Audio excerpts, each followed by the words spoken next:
প্রাণপ্রিয় আমার মিতা, হ্যাঁ, আসসালামু আলাইকুম। ওয়ালাইকুম আসসালাম। সেই হ্যাঁ ভাই। কালিহাতিতে মধ্যে শ্রেষ্ঠ ব্যবসায়ী, মেডিসিন বলেন, ক্লিনিক বলেন, মাছের খামার বলেন, হ্যাঁ, প্রাণপ্রিয় ভাইয়ের মুখে হাসি পড়ে না কেন? কি হাসি উঠবে আজকে? আমি টেনশন আছি ভাই। কেন? আর ওই যে পাও ভাঙছে এটা নিয়ে টাকা ধরে কে বলাইলাম। ও, আজকে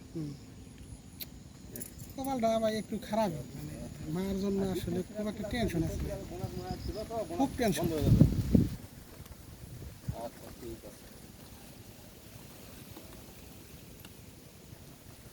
আসবে আসবে। পরিবেশটা অনেক সুন্দর। পরিবেশটা সুন্দর না? হুম, সেই রকম একটা পরিবেশ। এটা হলো 28 বিঘা ভাই।